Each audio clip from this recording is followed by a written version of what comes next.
Est-ce qu'on m'entend là? Ah oui. Je t'entends. OK, parfait. Merci beaucoup.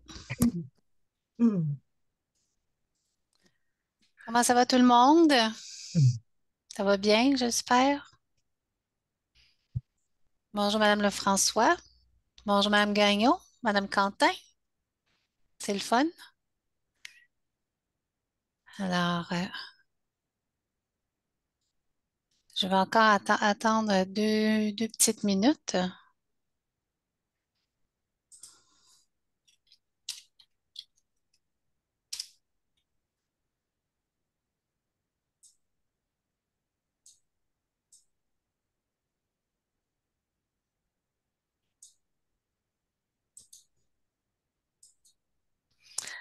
Aujourd'hui, ça va être intéressant. C'est un sujet, oups, je commence bien, hein? C'est un sujet qui m'intéresse beaucoup, la détresse et le stress.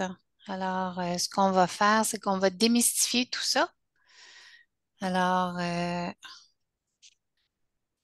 j'attends encore une petite minute. Si vous avez des questions, gênez-vous pas en attendant sur les conférences qu'on a faites la dernière fois.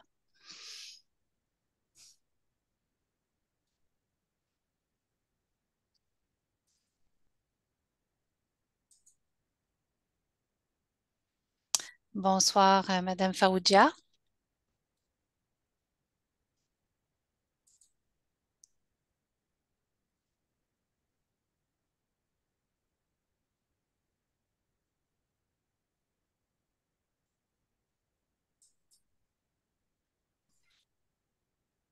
Encore une petite minute. Il n'y a pas de questions par rapport la dernière conférence, non? Ou aux dernières conférences sur l'alimentation basée sur les saisons, la viande. Non, rien de ça. OK. Bon, mais dans ce cas-là, il était 5. On va commencer. Alors, ce que je veux vraiment qu'on fasse, c'est qu'on puisse parler ce soir de comment transformer notre stress. Mais qu'est-ce que c'est le stress? On va définir c'est quoi le stress ce soir. C'est quoi la différence entre la détresse, reconnaître la réponse de la détresse versus le E-stress? Qu'est-ce que c'est le E-stress? C'est quoi comment on le reconnaît, comment on le définit, puis comment ça a un impact sur notre santé? Puis comment, je vais vous donner quelques trucs à faire aussi à la maison pour être capable d'avoir une meilleure réponse euh, entre la détresse et le stress de manière à ce qu'on puisse exprimer la santé, puis surtout comprendre que la détresse, malheureusement, dans notre société, est une réaction qui fait que notre corps est extrêmement inflammé. Ça vient créer une réaction d'inflammation systémique qui vient justement créer et partager ou installer tout ce qu'on appelle le syndrome métabolique. Le syndrome métabolique, c'est lorsque notre pression sanguine commence à augmenter, euh, diabète, cholestérol, prise de poids, douleurs articulaires, perte de mémoire. Alors, on va regarder ça ensemble ce soir. Ça va être, si vous avez des questions, gênez-vous pas. Ou si vous êtes dans le chat, vous pouvez me poser des questions. J'ai laissé le chat ouvert. Alors, comment on va regarder ça? Si je suis capable de... C'est quoi le stress? Le stress, en vérité, comment on devrait le nommer? On devrait le nommer comme une tension vitale. En vérité, le stress, c'est c'est toujours moi, j'appelle ça de l'influx nerveux, là, mais c'est la petite électricité dans notre corps qui fait que nos cellules, reçoivent cette stimulation-là pour la garder en vie. Puis, dans cette petite tension-là, si la petite tension est toujours alentour vient stimuler la membrane, mais l'intérieur de la cellule, lui, il va pouvoir fonctionner, se nettoyer, faire ce qu'il a besoin de faire, mais ça maintient notre cellule dans une base latente. Puis après, selon comment on se positionne dans notre environnement, puis là, c'est ça qu'on va discuter beaucoup, cette tension-là va être modulée, va être changée. Et c'est là qu'on va parler de la réaction de la détresse ou de la réaction du eustress. La- le stress devrait être reconnu comme une tension, c'est une petite électricité de vie. C'est vraiment l'impulsion neurologique qui fait que la cellule, elle reste en vie. Elle est en vie, mais elle n'est pas nécessairement en action. C'est ça qu'on va devoir constater dans la différence entre qu'est-ce qui se passe lorsqu'on est dans une réaction de détresse et quand on est dans une réaction de eustress. Ici, ce que j'ai fait, c'est que j'ai placé une image d'une neurone. Puis c'est les neurones qui transmettent cette petite tension-là. Cette tension-là, c'est une impulsion électrochimique qui est transmise de cellule en cellule et qui fait qu'il y a un message, une action qui est demandée à la cellule. Mais là, ce que j'aimerais qu'on comprenne ce soir, c'est que le stress, c'est une tension. Et là, ce qu'on va faire, c'est qu'on va démystifier la différence entre une tension positive et une tension négative. Donc, la cellule a besoin de cette électricité de vie pour garder les moteurs actifs. Comme on peut voir ici, c'est une cellule. Et là, il y a une membrane, puis on voit l'intérieur de la cellule. Mais si la petite tension électrique n'est pas maintenue sur la cellule, automatiquement, la cellule va mourir. Ça vous va? Alors, on commence. C'est quoi l'état ou la réaction de détresse versus le eustress? C'est deux choses qui sont, on a l'impression que c'est similaire, mais c'est pas du tout similaire dans la façon dont le corps va réagir et pourquoi le corps va réagir comme ça. Premièrement, la détresse. C'est une réaction physiologique. OK? C'est tout notre corps qui va réagir suite à une demande de notre environnement. Et là, suite à cette demande-là, la tension que je vous parlais tout à l'heure qui est transmise alentour de la cellule, mais cette tension-là va devenir une demande où on va devoir créer des réactions qui vont faire que je vais devoir me sauver, je vais devoir me protéger, je vais devoir me battre ou je peux également avoir la sensation de figer tellement l'intensité, elle est forte. OK?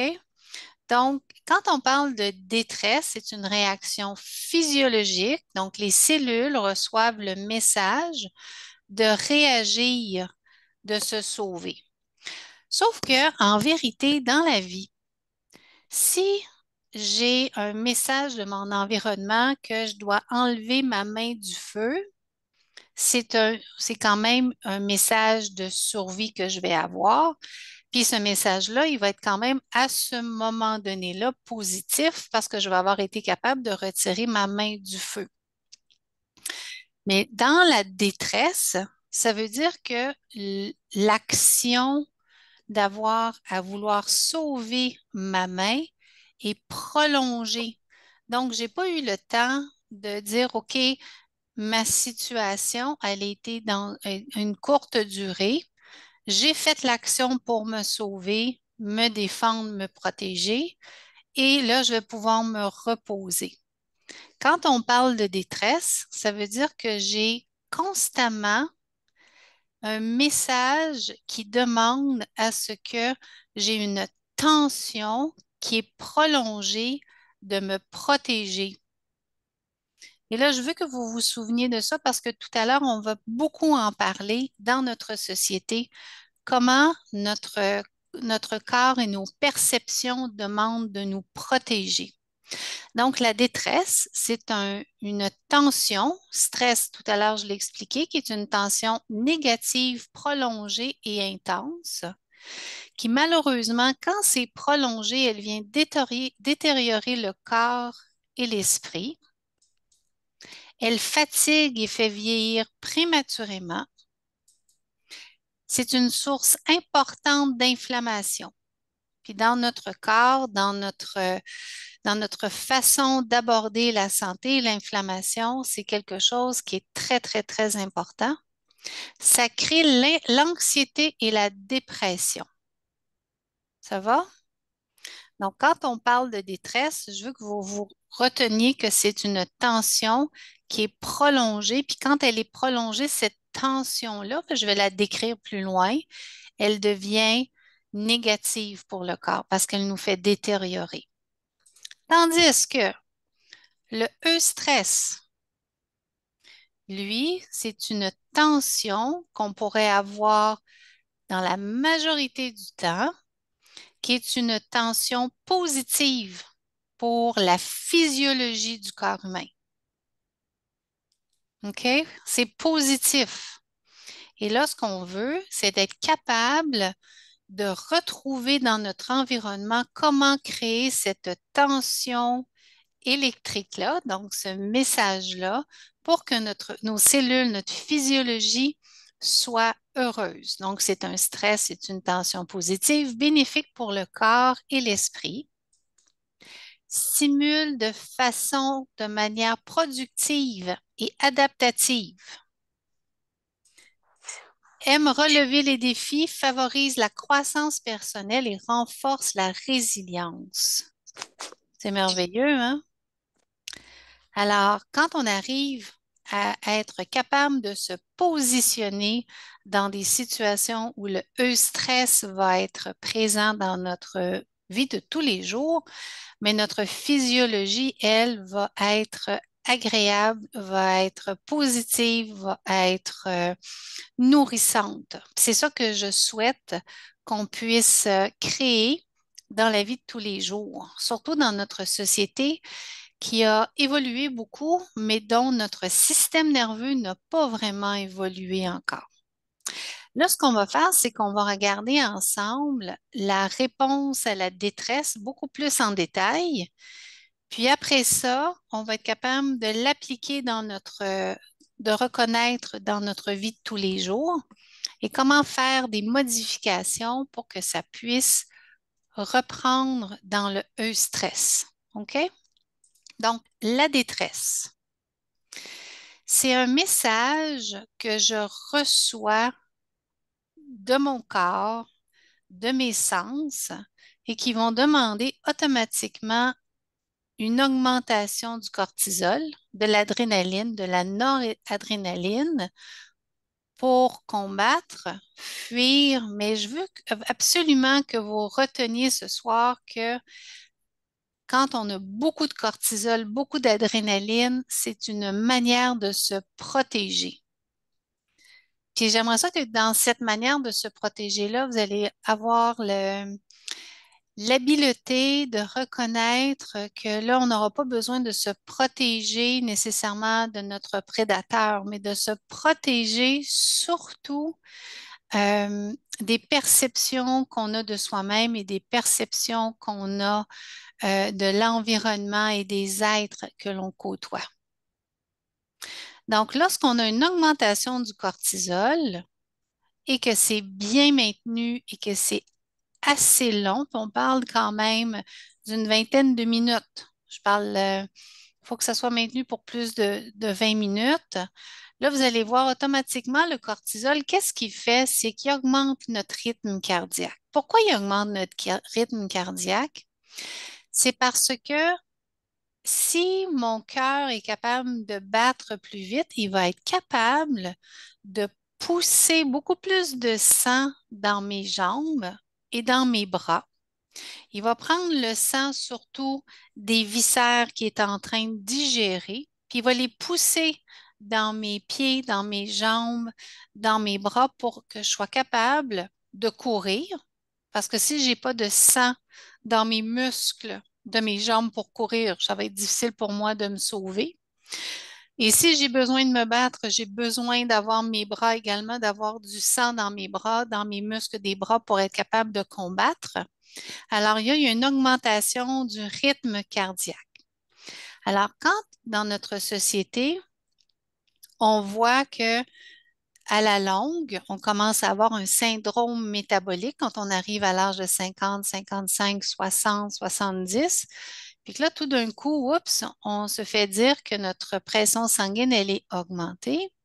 Ça veut dire qu'au fur et à mesure que je vis, automatiquement, il y a eu une augmentation à quelque part qui a fait que mon cortisol a été déséquilibré et plus sollicité.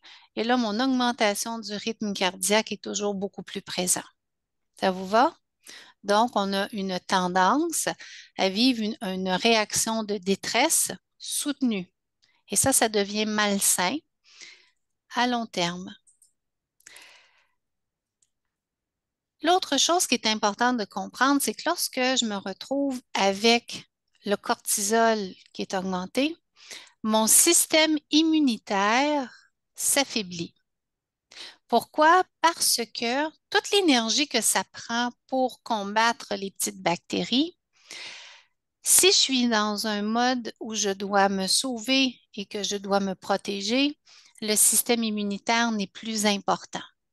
Alors, on va beaucoup rencontrer dans notre société également plus de maladies auto-immunitaires parce que notre cortisol, notre système se retrouve dans des situations physiologiques qu'au lieu d'avoir toute l'énergie pour pouvoir combattre ma petite bibite, donc ma bactérie, mon champignon, mon virus, mais là, j'ai pu accès à ça parce que ma physiologie, sans le savoir, demande constamment de pouvoir répondre à une réponse de me protéger. Alors, si vous commencez à connaître des gens ou vous-même, vous commencez à avoir un système immunitaire qui est fatigué, ce serait important de se poser la question, qu'est-ce qui fait que dans ma vie présentement, je suis plus en mode de détresse? Automatiquement, également, l'inflammation systémique se place. Pourquoi? Pourquoi il y a beaucoup d'inflammation qui se passe, qui se met dans mon corps? C'est que automatiquement, lorsque j'ai à me sauver et à me battre et à me protéger, toutes les réactions, dans le fond, une inflammation, quand elle est temporaire, c'est très, très, très, très bon dans le corps parce que c'est ça qui permet de réparer les tissus, de régénérer tout ce qui a été abîmé.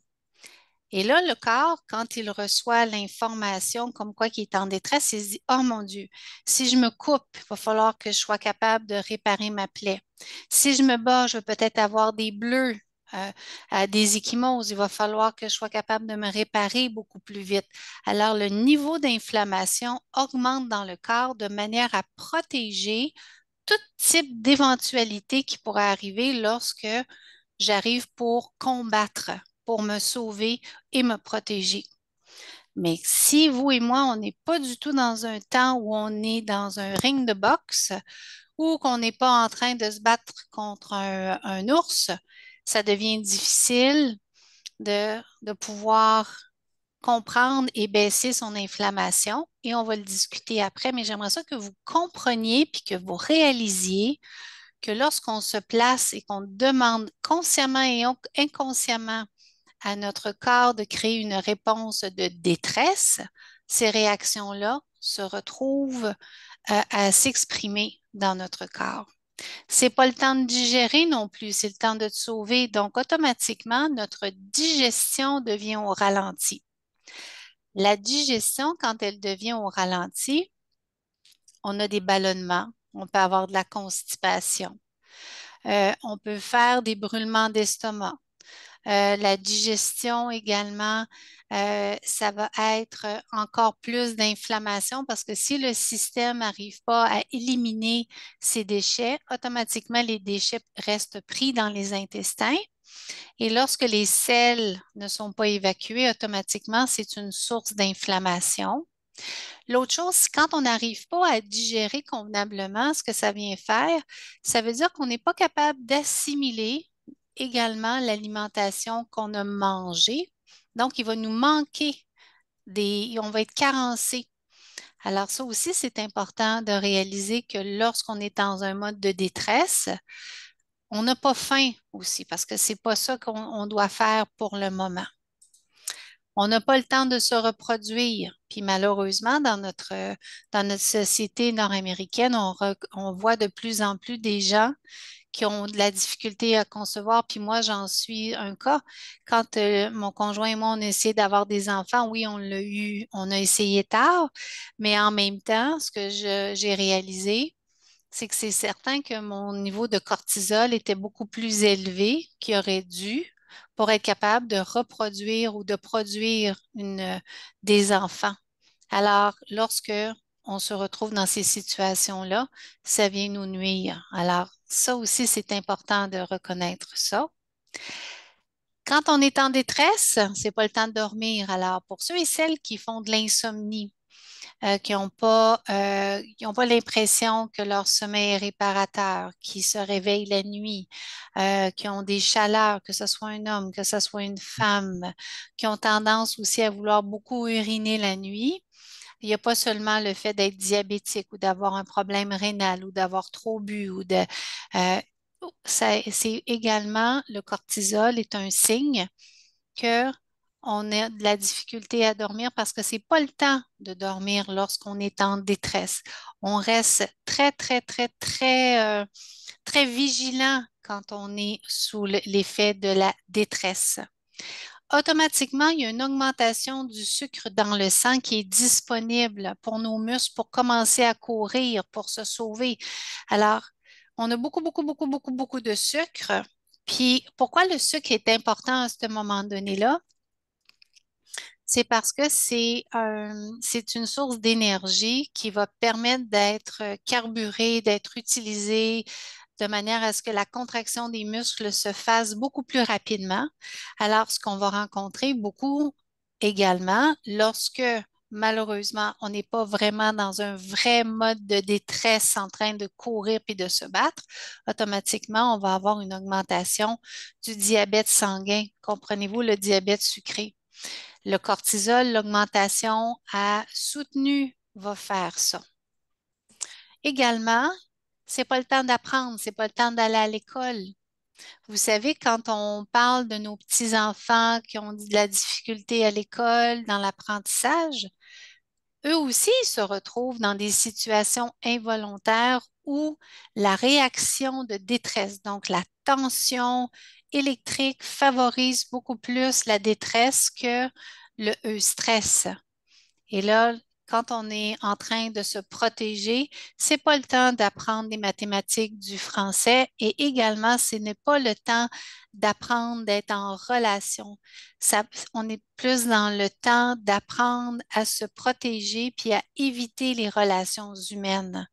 Donc, ça devient difficile pour nos beaux jeunes d'avoir des relations qui sont beaucoup plus saines et croissantes lorsqu'on se retrouve dans un mode de détresse. Ça augmente le fait d'être alerte. Si j'ai quelqu'un qui me court en arrière puis qui veut me frapper, je vais beaucoup plus entendre, mes sens vont devenir beaucoup plus aiguisés pour savoir à quel niveau il est, où est cette personne-là, de manière à éviter de me faire frapper, à éviter d'être capable de me sauver puis de me protéger. Alors, notre niveau d'anxiété, notre niveau d'alerte est toujours beaucoup plus maintenu. On va sentir aussi la sensation est augmentée sur la peau, les sens d'audition sont augmentés, la vision est augmentée, même la senteur des autres sont augmentées. Alors, portez attention parce que là, on parle de comment le système nerveux réagit, mais portez attention à nos petits-enfants qui disent, ah, il me semble que ça sent, je sens beaucoup ou ils ont de la difficulté à porter certains vêtements sur leur peau. C'est parce que ces enfants-là, très souvent, sont plus dans un mode où le cortisol est augmenté dans leur corps et par rapport à des situations qui font qu'ils se retrouvent plus dans un mode de tension qui fait qu'on se retrouve dans la détresse. Beaucoup plus de tension musculaire, ce que je rencontre également à la clinique, beaucoup, beaucoup, beaucoup, beaucoup. Et c'est énormément énergivore. Euh, c'est la situation qui est la plus importante pour le cerveau que de se protéger, parce que s'il n'arrive pas à se protéger, il n'est pas capable de reproduire l'humanité, alors il va utiliser mais toutes ses énergies vitales, viscérales, pour être capable de protéger, de se protéger. Puis lorsqu'il va se retrouver à l'extérieur de la situation qui le place en détresse, là, il va pouvoir se reposer, se régénérer et se reproduire et digérer, etc. Sauf que ce que je veux que vous reteniez dans le processus, parce que je présente les réponses de la détresse avant de la réflexion que j'aimerais qu'on puisse faire ensemble face à ça. OK? Donc, essayez de mémoriser. On va y revenir avec les autres étapes. Maintenant, la réponse du E-stress. C'est un stress qui est bénéfique. C'est un stress, c'est une tension qui est heureuse, qui nous rend de bonne humeur également. On est dans l'ouverture quand on est dans le E-stress. On, on est dans le partage aussi. On n'a pas besoin de se protéger. Ça nous permet d'augmenter l'apprentissage et l'adaptation. Donc, on a une meilleure gestion du stress, des stresseurs. Ça veut dire que lorsque je me place dans des réponses physiologiques bénéfiques, lorsque je vois des tigres, des bébés tigres, des gros tigres, des petits ours, des gros ours, je suis capable de réagir, mais d'une façon beaucoup plus courte, beaucoup plus consciente, avec beaucoup plus de sagesse, qui vont faire que ces tigres-là ou les réponses de détresse qui me sont présentées à tous les jours dans ma vie vont faire qu'ils vont beaucoup moins m'affecter.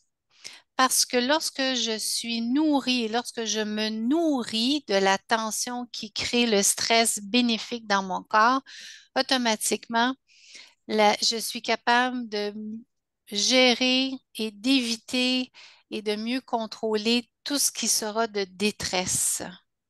Alors ça, c'est merveilleux. Ça permet également d'avoir une fréquence cardiaque qui est beaucoup plus équilibrée. Ça renforce mon cœur et ça permet d'avoir une circulation sanguine qui ne sera pas seulement dirigée au niveau de mes jambes et de mes bras, parce que j'ai pas besoin de me sauver, j'ai pas besoin de me protéger, j'ai pas besoin de me battre. Alors, qu'est-ce qui arrive? C'est que tout mon apport sanguin va pouvoir aller au niveau du cerveau, va pouvoir aller au niveau de mon abdomen, au niveau des viscères, au niveau de la digestion. La circulation sanguine va être dans un équilibre basé sur des activités qui vont, qui vont me rendre heureux, mais qui ne seront pas orientées seulement qu'à pouvoir dire que je vais me battre et me sauver et me protéger. Ça va?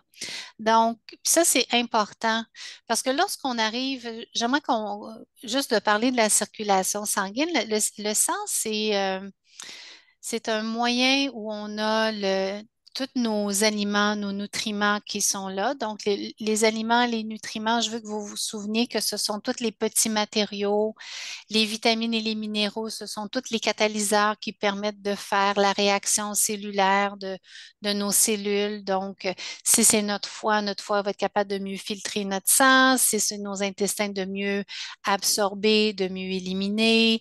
Si c'est notre pancréas, d'être capable de créer toute l'insuline et le glucagon de manière à pouvoir absorber et utiliser les sucres, et j'en passe. Puis qu'est-ce qui arrive également, c'est que dans la circulation sanguine, on a les globules rouges. Puis les globules rouges, eux, sont les transporteurs d'oxygène. Et l'oxygène, pour ceux et celles qui s'en souviennent, c'est c'est essentiel à la création de la molécule ou de l'énergie, de la molécule d'énergie qu'on appelle l'adénosine triphosphate. Alors, si dans ma circulation sanguine, il me manque d'oxygène, si par exemple j'arrive avec la détresse, puis c'est surtout garoché dans mes jambes, puis là, on a beaucoup d'inflammation pour réparer, ça devient difficile. Ben là, c'est certain que mes organes, eux autres, vont manquer un peu plus de sang. Donc, le fait d'être capable de fonctionner adéquatement va être changé.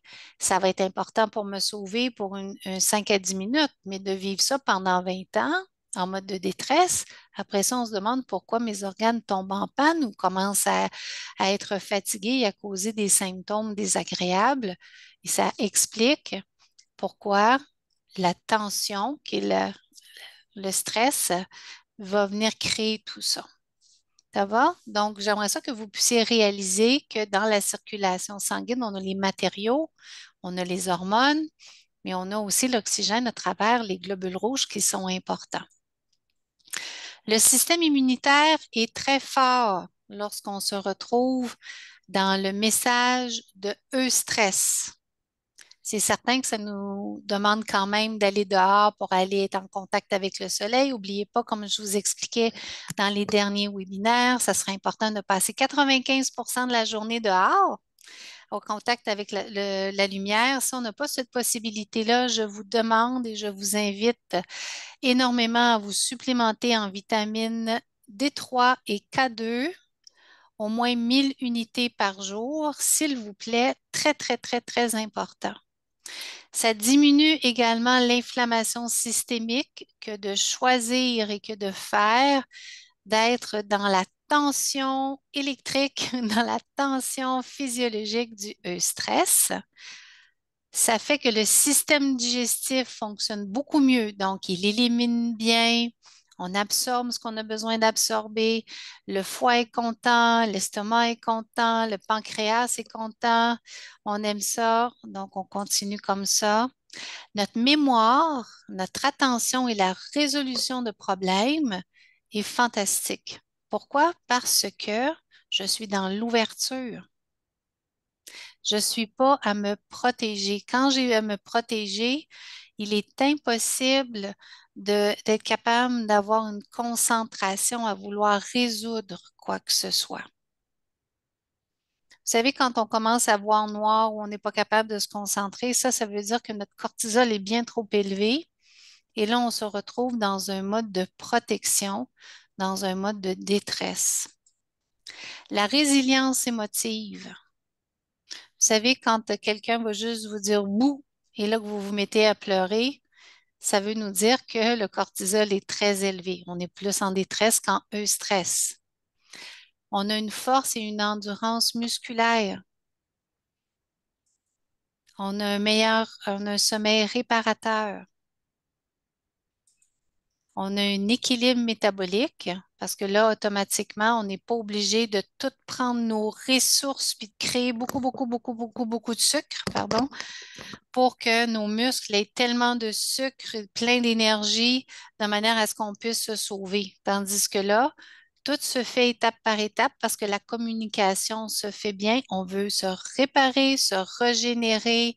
On veut pouvoir vivre de belles expériences. Donc, on est dans un équilibre. Et c'est le moteur de performance humaine. Et là, ce que j'aimerais qu'on fasse, on regarde ensemble comment ça se passe, ces réactions-là, dans la vie de tous les jours.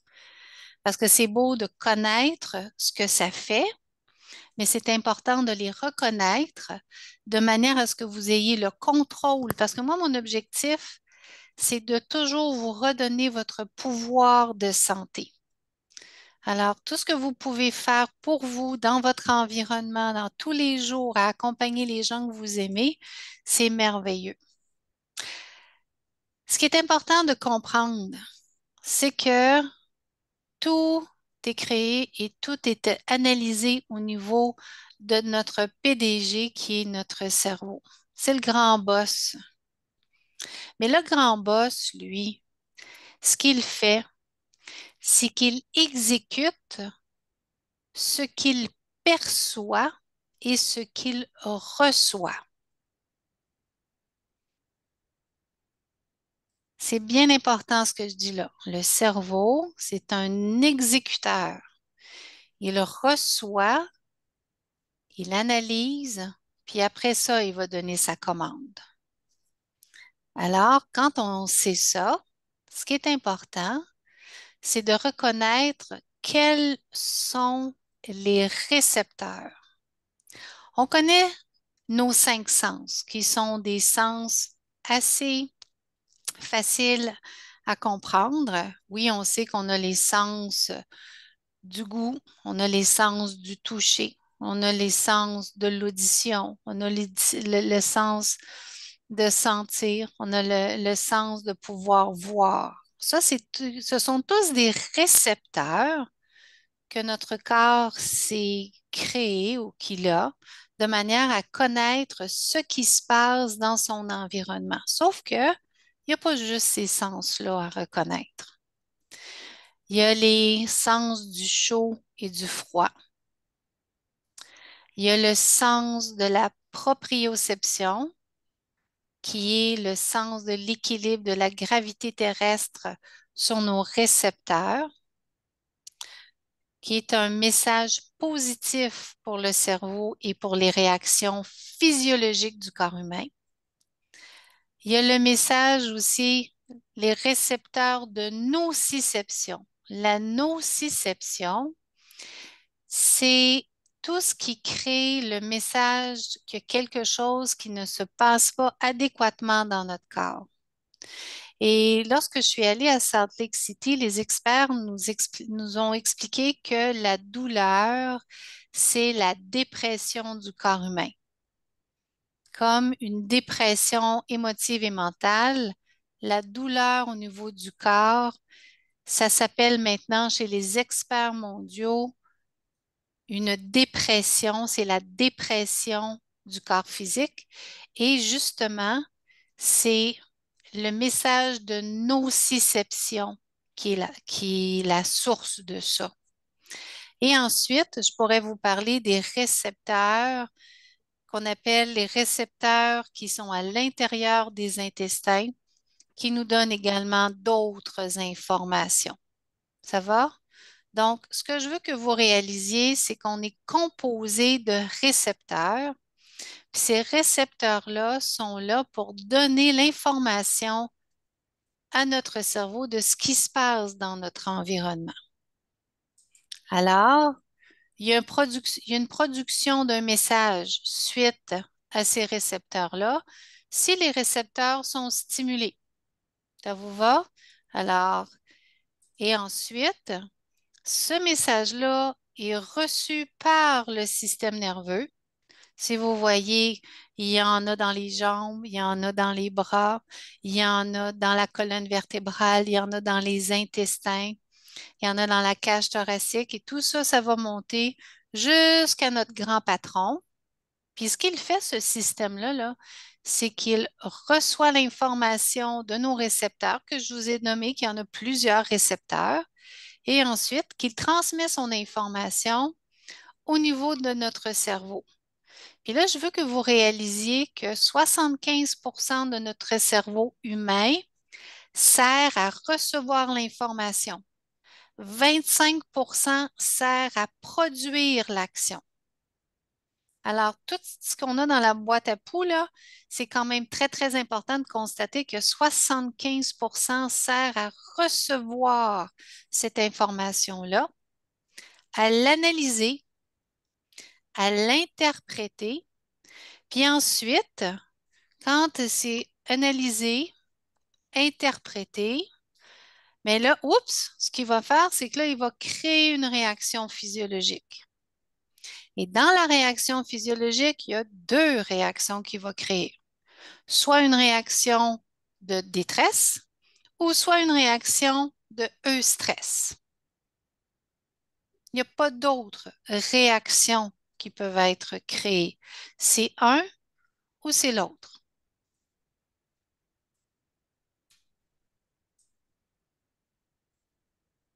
Toujours pas de questions? Ça va pour le moment? Alors, si notre cerveau a analysé le message,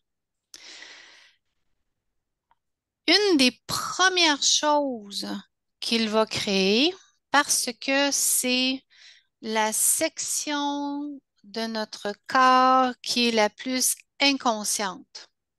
Puis je tiens à vous dire que cette réaction-là qui est retournée au niveau de notre système de l'axe hypophysio-surrénalien, mon Dieu, c'est difficile à dire. Qu'est-ce que ça vient faire? C'est que grossièrement, c'est que là, notre cerveau, le PDG de notre corps, lui, a reçu toutes ces informations-là, il a analysé ça, puis basé sur ce qu'il connaît, ce qu'il a appris sur euh, toutes ces choses-là, ce qu'il va faire, c'est une des premières choses qu'il va faire, c'est qu'il va le faire réagir dans tout notre système vagal, dans notre système digestif, dans la respiration, dans le cœur. Puis là, j'ai pris le temps de mettre une image qui l'explique bien. Tu sais, on voit le cerveau qui est rouge, on voit ensuite un tuyau qui est l'œsophage qui s'en va au niveau de l'estomac. Puis après ça, on voit l'intestin qui est rouge. Euh, Puis ensuite, si vous regardez à droite l'image, on voit les nerfs, on voit deux beaux nerfs, mais ça, c'est le nerf vague.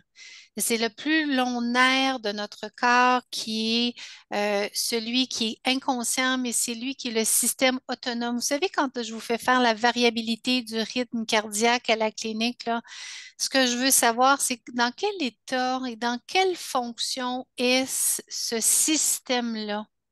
Est-ce que quand vous venez faire l'évaluation, vous êtes plus dans un mode de détresse ou vous êtes plus dans un mode de stress présentement dans votre vie? Puis comment vous assistez à pouvoir équilibrer la physiologie pour favoriser tout ce qui est stress de manière à ce que vous puissiez faire et vivre tout ce que vous aimez dans un état de santé, de réalisation, de bonheur, de joie, de force puis de performance humaine. Alors, qu'est-ce qui arrive? C'est que lorsque le cerveau, la première chose qu'il va faire, il va dire, OK, là, est-ce que j'ai une réaction, que je dois produire une réaction de détresse ou je dois créer une réaction de eustress? Automatiquement, la première chose qui va être exprimée, ça va être dans le système digestif avec le système vague. Cœur, pression sanguine augmente, fréquence cardiaque augmente, digestion va ralentir si c'est en détresse, on arrête de digérer, on fait plus pipi, comprenez-vous? Ça, c'est la façon dont le corps va réagir. Si le cerveau, il dit, ah, je suis en sécurité, je suis capable de m'exprimer, je suis capable d'être en ouverture. Là, oups, au contraire, tout va bien se régulariser, la digestion va bien se faire, le rythme cardiaque va rester sain, le système digestif, les intestins vont bien fonctionner, tout ça va bien se passer. Mais je veux absolument que vous réalisiez puis que vous commenciez à porter attention dans la vie de tous les jours. OK, comment je me sens dans mon ventre? Comment je me sens dans telle situation? Est-ce que je suis dans une forme de détresse sans le savoir ou je suis plus dans une forme de stress? Puis d'être capable de les reconnaître, mais je veux juste que vous puissiez constater comment votre corps réagit à ça. Quand on est dans un mode de détresse et de eustress, c'est la première chose qu'on devrait regarder parce que c'est le système qui est le plus vieux dans notre corps humain. OK?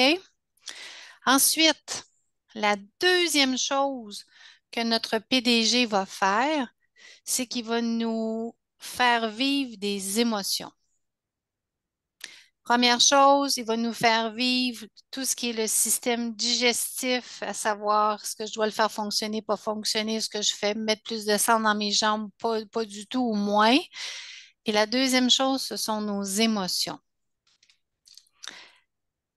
Est-ce que dans mes émotions, si je me retrouve dans un mode de détresse, est-ce que ça va être le temps d'être amoureuse, d'être en paix, d'être calme, ou mes émotions, je vais être à vif, je vais vivre de la peur, je peux vivre de la tristesse, je vais vivre, c'est sûr que je vais vivre de l'anxiété parce que là, mon système, quand je suis dans un mode de détresse, je dois me protéger.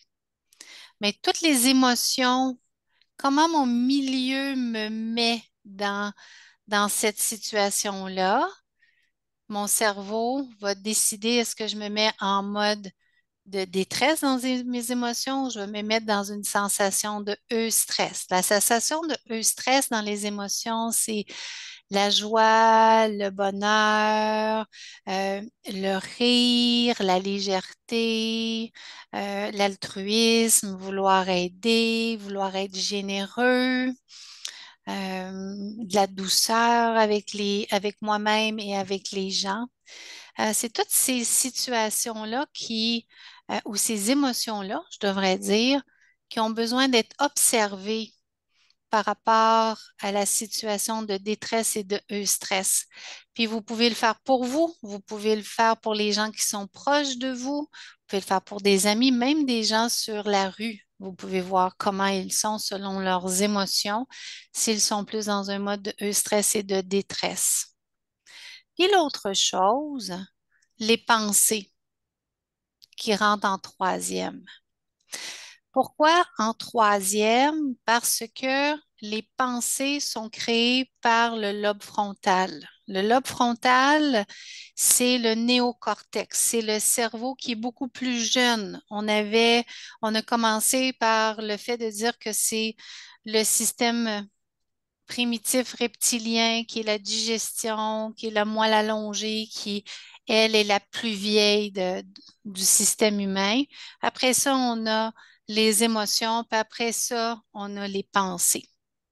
Et là, dans le système, quand on arrive avec un mode que le cerveau va décider, analyser et produire, bien, les pensées, elles vont arriver en dernier. Mais on n'arrivera pas, si on est dans un mode de détresse, on va perdre souvent la mémoire. On n'aura pas le goût de faire de projet. On va vouloir être seul. On va voir noir. On va penser noir. Euh, on va tendance à vouloir être contrarié. On va avoir tendance à vouloir juger. Euh, c'est c'est pas une belle façon quand on est trop dans un mode de détresse. Tandis que lorsque on va être plus dans un mode de stress, on va vouloir justement avoir des beaux projets, on va voir la vie à plus long terme, on va la voir en couleur au lieu de la voir en noir et blanc et en gris.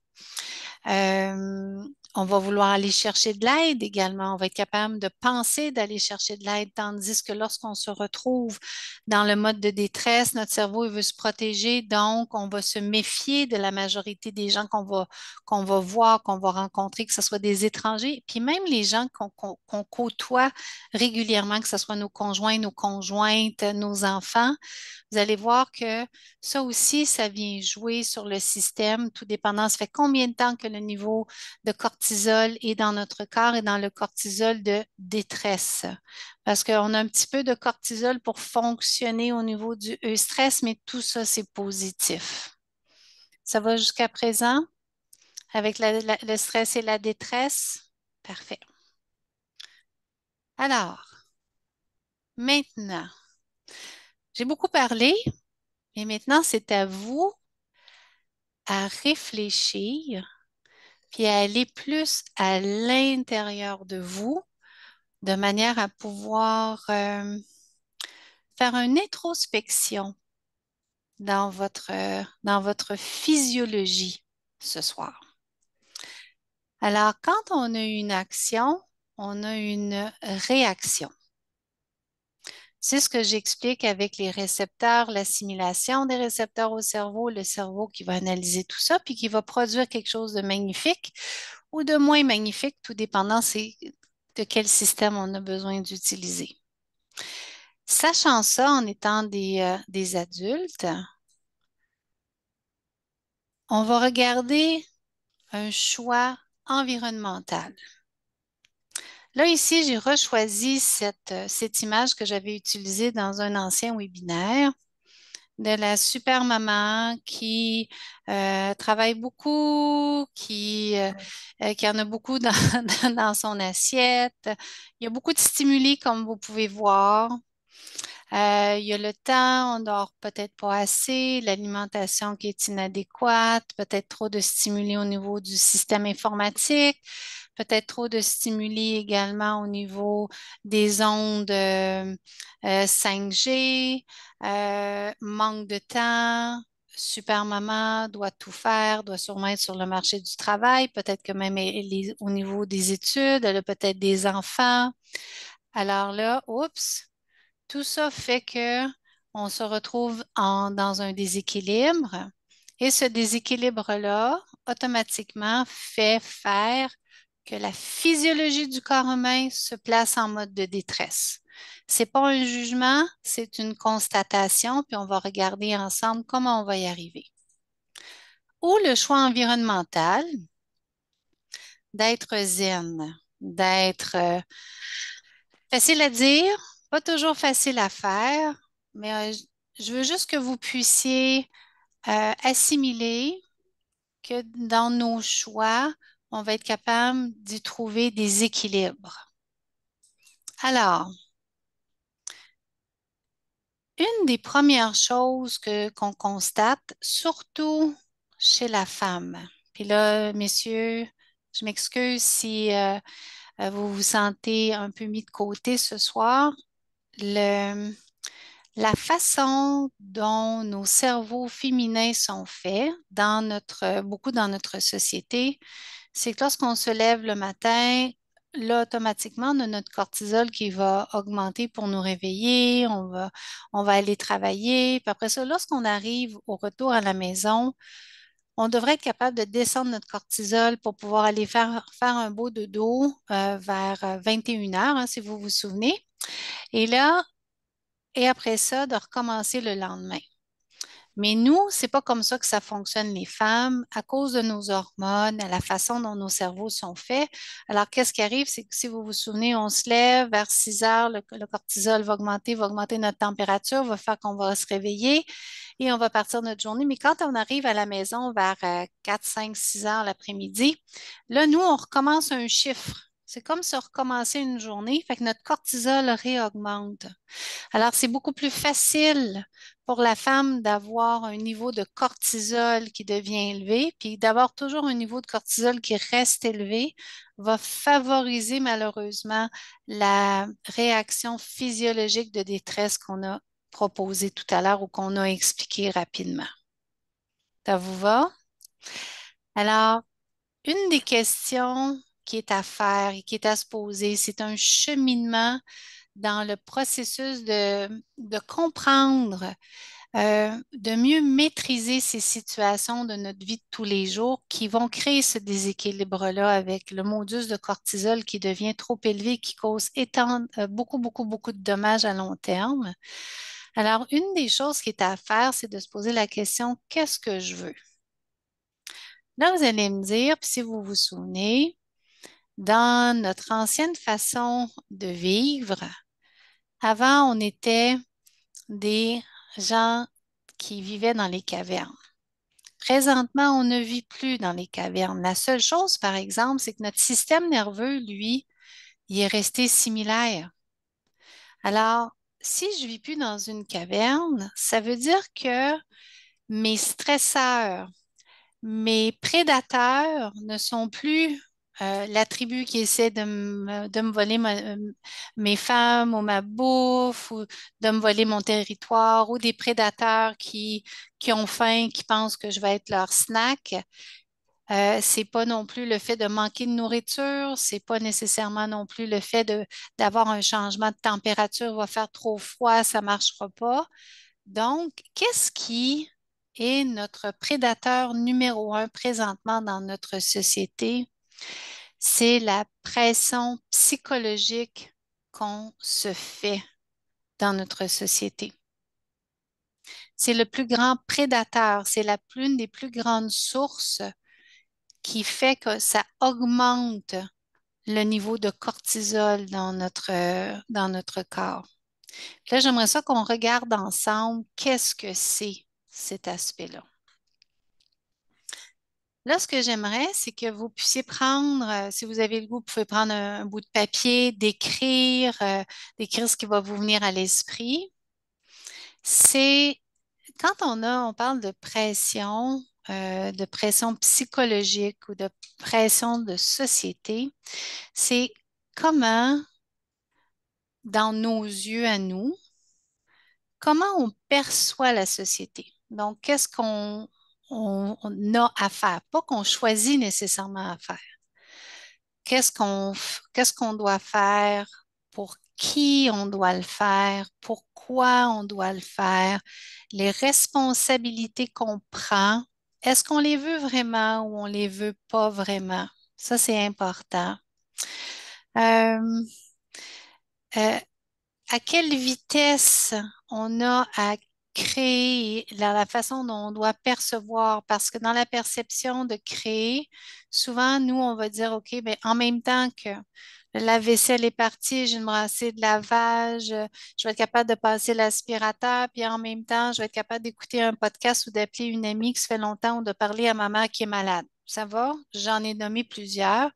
Mais ça, c'est la perception de l'extérieur, mais mon cerveau, quand il perçoit tout ça, il le perçoit, il reçoit l'information et lui, il l'interprète.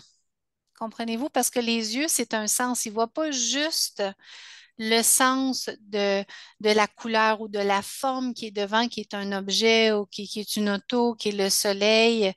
Il va prendre l'image, il va prendre la situation, il va l'amener au niveau des yeux, il va l'analyser, mais là, il va y mettre.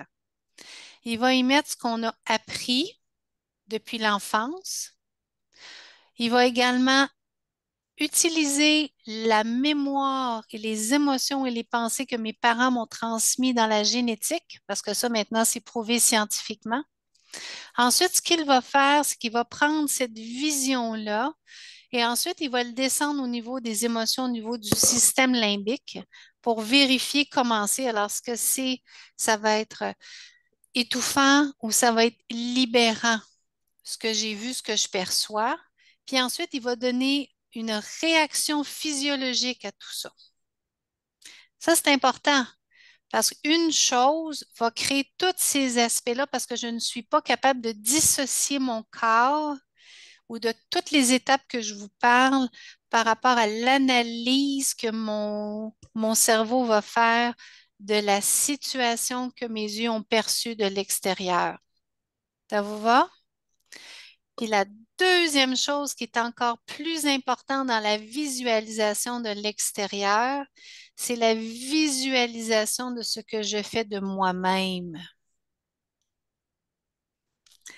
Et il semblerait que maintenant, ce qui est une des sources d'augmentation du cortisol, du message de détresse, c'est la perception de nous-mêmes avec nous-mêmes et la perception de nous-mêmes que l'on pense que la société ou les gens alentour de nous vont penser de nous.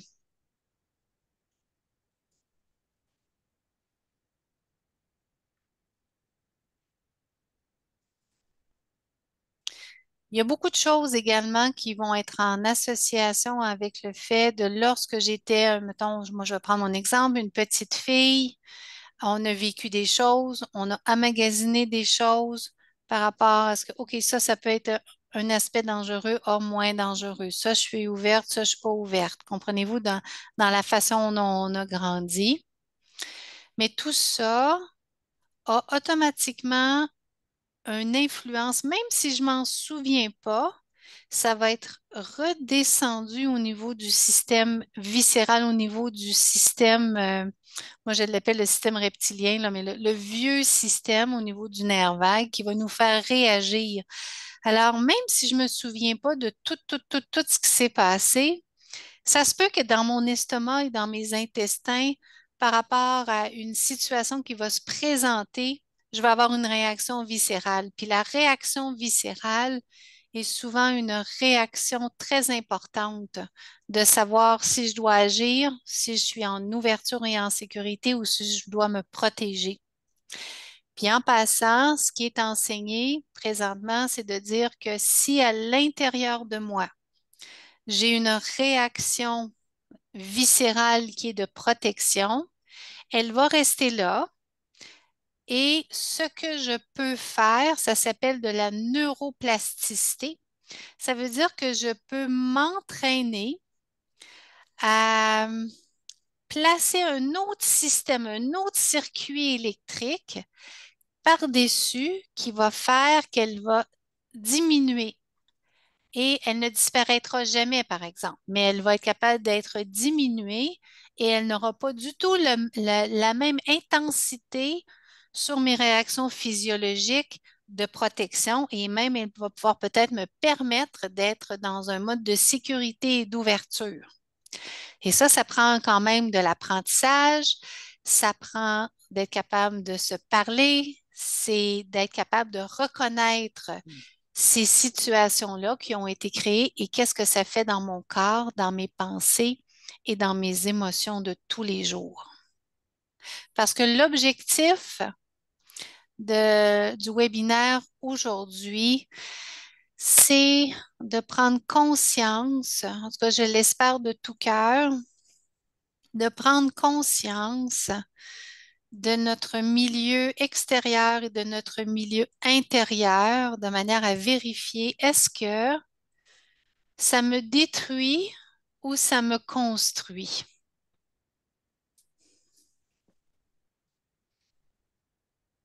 C'est difficile, oui, Christine. Oui, j'écoute. Je trouve que c'est très intéressant ce que tu dis. Souvent, euh, pour moi, mon intérieur, j'ai le bagage que j'ai. Mhm, Je suis capable avec moi-même de dealer avec certaines de mes réactions, mais souvent le monde extérieur, hein?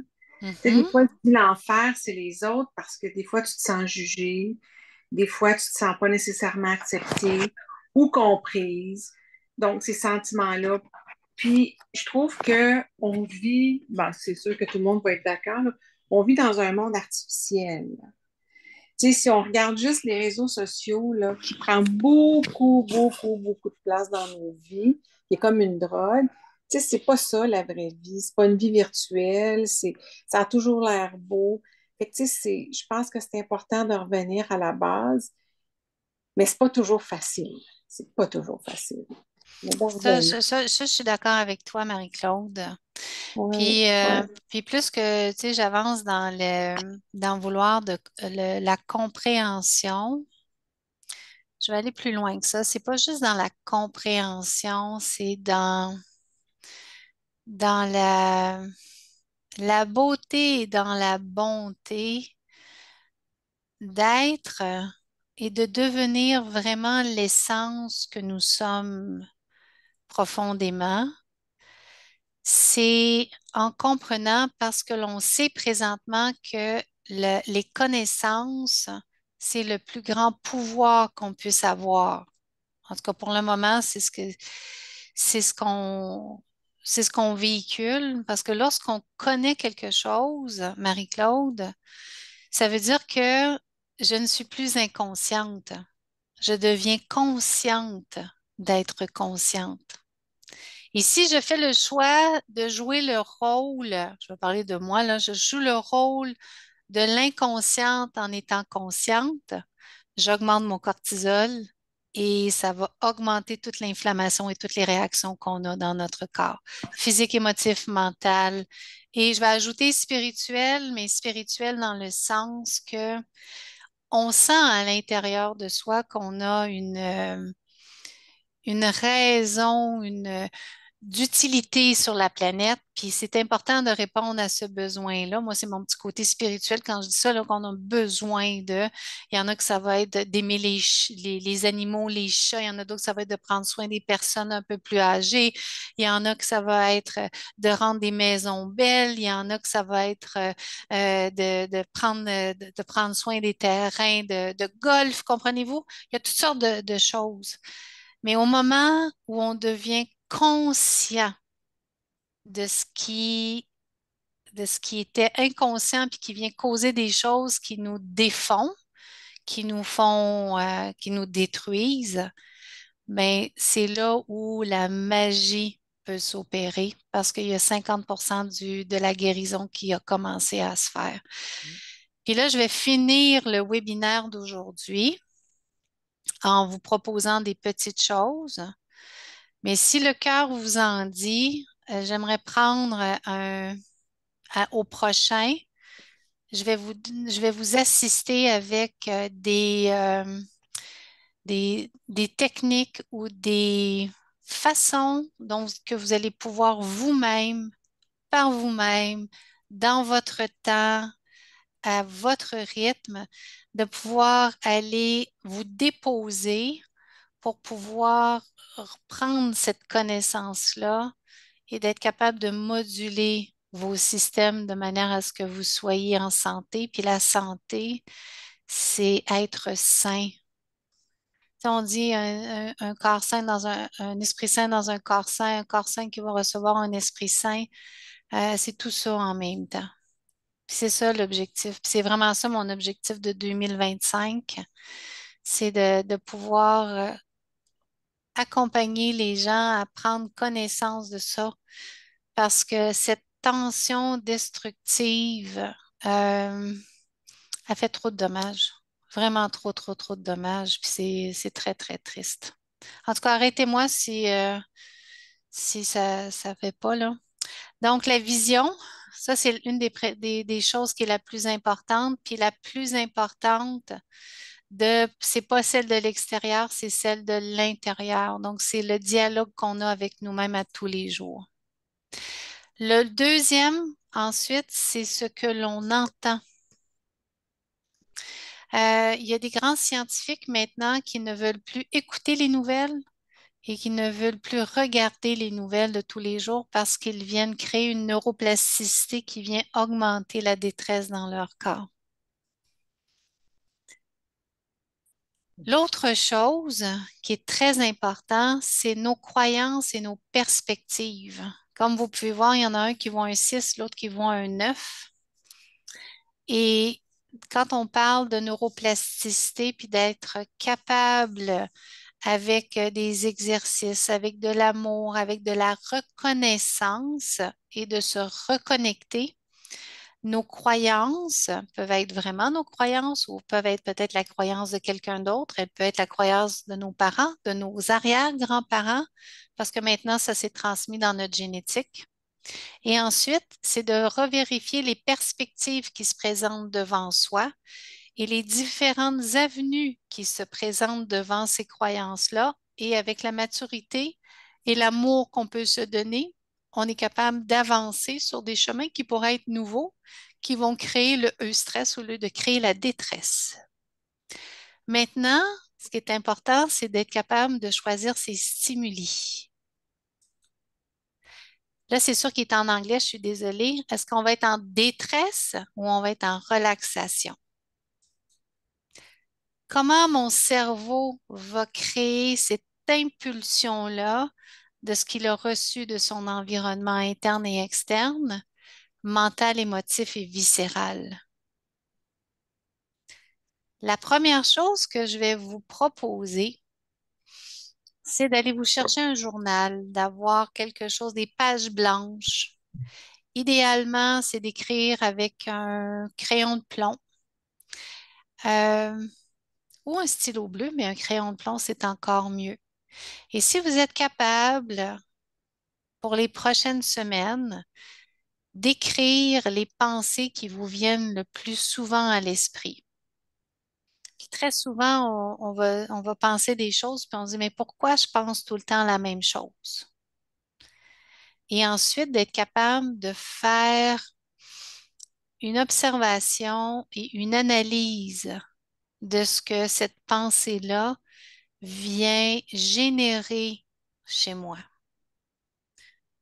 Ensuite, cette pensée-là, elle va avoir créé quel type d'émotion? Est-ce qu'elle va avoir créé une émotion de protection ou elle va avoir créé une émotion d'acceptation et de sécurité? À quoi on pense à tous les jours? Qu'est-ce que je veux? Est-ce que mes pensées sont en harmonie avec ce que je veux vivre? Puis, ce que je veux vivre, c'est pas nécessairement ce que, comme Marie-Claude disait tout à l'heure, ce que Facebook va nous dire que, bon, telle personne a fait telle affaire, oh, je pense que j'aimerais ça pour être acceptée. Non. Ce qui est important, c'est de prendre le temps. Puis ça, c'est un processus qui se fait pas en 2 jours. C'est pas un processus qui se fait en un mois. C'est un processus en vérité qui se fait de 3 à 6 mois. À quoi je pense? Qu'est-ce que je veux vraiment? Puis, dans la situation ou dans la perspective de qu'est-ce que je voulais quand j'étais toute petite? Euh, qu'est-ce que je veux maintenant? Pourquoi? Puis de tout écrire, puis d'y revenir à tous les jours, d'être capable d'y porter une réflexion, que ce soit un 5 minutes, que ce soit un 2 minutes, que ce soit une demi-heure. Vous faites le temps que vous voulez. L'important, c'est de déposer et de prendre le temps, en tout cas, moi, je pense un bon 5 minutes par jour pour regarder à quoi on pense et surtout qu'est-ce qu'on veut. Ensuite, de porter attention beaucoup, beaucoup, beaucoup, beaucoup aux émotions qui sont créées, qui sont véhiculées. Parce que ça se peut que j'ai une réaction émotive avant de penser. Ça se peut très bien. Est-ce que ça soit en eustress, en bonheur, en joie, en paix, en sérénité, ou plus en mode de colère, de frustration, de protection, de pleurs, d'anxiété. Puis une chose que je vous invite également à faire, parce que je vous demande pas mal de choses à faire, hein, l'écriture, reconnaître ses pensées, reconnaître ses émotions, mais surtout reconnaître ce que votre ventre vous fait vivre, parce que lui, c'est la base. On vit dans notre corps. Puis ça se peut que vous me disiez, ah, mais oui, mettons, moi, j'aimerais telle chose, OK? Puis finalement, vous y pensez, puis vous le visualisez, puis ça ne marche pas parce qu'à l'intérieur de vous, ça ne vibre pas. Ou à un moment donné, ça peut vous donner mal au cœur ou ça peut vous donner la diarrhée ou vous ne le ressentez pas. Puis d'autres choses vont surgir, puis là, vous allez le sentir à l'intérieur de vous. Puis là, oups, il y a quelque chose moi j'appelle ça quelque chose de magique, mais c'est là où vous allez ressentir tout ce que la réaction physiologique saine qu'on est supposé de vivre à tous les jours va s'exprimer par rapport à ce que vous voulez, l'émotion que vous allez exprimer, puis tout va se mettre ensemble et tout va s'arrimer. Alors, allez vous chercher un petit journal où il y a sûrement quelque chose qui traîne chez vous, là. Prenez le temps d'écrire, mettez la date au-dessus, puis ensuite prenez le temps de regarder, d'écrire, puis de revenir durant la semaine. OK, c'est vrai, je pense beaucoup à ça. Pourquoi ça? Puis d'analyser, puis de décortiquer. Prenez le temps, puis vous allez vérifier tout ce qui se passe à l'intérieur de vous parce que comme ça, vous allez être capable de beaucoup plus manifester les tensions de stress que les tensions de détresse. Avez-vous des questions? Merci beaucoup pour votre patience parce que là, je sais qu'il est quand même assez tard. Ouais, il est déjà 8h20. Hein? Avez-vous d'autres questions? Marie-Claude avait une question, un beau commentaire. Non, c'est le fameux cortisol. Oui, Comment on peut pas s'en débarrasser, on en a besoin, mais comment on fait on pour en a. faire baisser le cortisol? Oui, c'est bien. Il y a quelqu'un qui a posé cette question-là. Ah, Une des premières choses à faire, Marie-Claude, c'est de faire de l'exercice aérobique. OK. Ça, là, c'est la meilleure chose pour faire baisser son cortisol.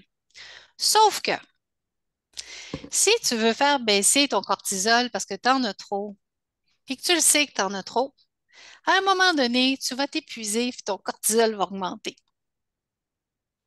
C'est le fun, hein? Alors, Un cercle vicieux.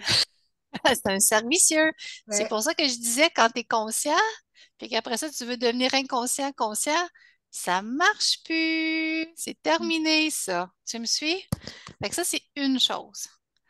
Euh, En passant, j'ai pas pris le temps de vous expliquer, mais le cortisol, ça se transmet jusqu'à 1,5 pied de vous. Alors, si vous côtoyez des gens qui sont dans un mode de détresse assez important, automatiquement, vous allez l'absorber Donc, physiquement. c'est des fuir, ces gens-là. C'est de les éviter, oui. Ouais. Donc, mais des fois, quand on est aux prises avec des employeurs, Ah, c'est des, pas toujours évident. c'est pas évident, des conjoints qui vivent une détresse, qui sont stressés, ben, stressés, je ne devrais pas dire stressés, mais dans la détresse, automatiquement, ça se transmet. Comme la sérotonine se transmet, comme la dopamine se transmet, comme tout ça, ça se transmet. OK? La deuxième chose qu'on peut faire pour baisser le cortisol, c'est d'augmenter l'oxytocine. L'oxytocine, c'est l'hormone de sécurité maternelle. Ça, là, c'est du peau à peau, c'est de se coller, d'avoir des étreintes, de se faire masser aussi. Quand on se fait toucher, il y a des gens qui n'aiment pas se faire toucher, mais la meilleure façon, c'est d'avoir une étreinte 20 secondes. Ensuite, la deuxième chose pour l'oxytocine, c'est de se retrouver, nous les femmes surtout, là, à être capable de dialoguer avec quelqu'un puis de se sentir écouté, accepté et non jugé. Fait que c'est pour ça que nous, les femmes, c'est ça, c'est notre façon à nous de faire, là, de vouloir se retrouver entre filles, puis ah oui, toi, tu me comprends, puis l'autre, il me comprend pas, puis Mais ça, là, ça fait créer de l'oxytocine chez la femme. Mais c'est vraiment, en vérité, la meilleure façon de créer l'oxytocine, c'est du peau à peau. OK? Ça va? Euh, Baisser le cortisol, c'est d'être capable de respirer, d'être capable de faire la cohérence cardiaque dans la respiration. Euh, Méditer, beaucoup méditer. Puis également d'être capable de déposer dans ton journal et d'être capable de reconnaître les sources de détresse mentale, émotive et même peut-être physiologique, tout dépendant de où ton corps en est rendu. Puis dans quelle étape de vie tu en es aussi, là. Ça varie avec. Avec Monsieur Lévesque, j'ai bien répondu avec le comment faire évacuer le cortisol, surtout par la course. Sauf que on peut courir, mais à un moment donné, on ne peut plus se sauver. C'est une façon de voir les choses. Mhm. Est-ce qu'il y a d'autres belles questions? J'espère que ça vous permet d'avoir plus de power, comme on dit, sur à comprendre comment ça fonctionne dans le corps, surtout là. Hein? Puis, puis de se retrouver également avec soi-même, puis de réaliser que, ah ben oui, OK, c'est moi qui cause cette détresse-là, puis comment je le perçois, puis surtout également d'être capable d'éviter, puis vous allez voir, c'est ça qui devient peut-être un peu plate, sur certains aspects, c'est là où, quand on devient conscient, que vous allez choisir les gens avec qui vous allez vouloir passer du temps. Vous allez vouloir choisir de passer du temps et de côtoyer les gens qui vont vous permettre d'être l'aspect du stress au lieu d'être de la détresse. Alors, si vous n'avez pas d'autres questions, je vais vous souhaiter la bonne nuit. Et ce que je pourrais faire, je n'avais pas l'intention de faire quelque chose en décembre, mais je pourrais faire un petit 45 minutes. Puis là, ce que je vais faire, c'est que je vais décrire le plus d'approches disponibles scientifiquement pour que vous puissiez choisir, comme vous voulez, la façon d'être capable de mieux diminuer votre détresse puis augmenter votre stress. Ça vous va comme ça? Oui, Oui. maître. Alors, merci beaucoup. Puis je vous souhaite Oui. une belle soirée, puis une belle réflexion, puis bon stress, s'il vous plaît. C'est bon? Merci, Christine. Très Merci. intéressant. Merci, Christine. Inspiré Bye par le nez. bye. Bonne Bye bye. soirée. Bye. Bonne soirée à toi. Merci. On va respirer par le nez. Ah oui, s'il vous plaît. Bye bye, merci. Bye bye.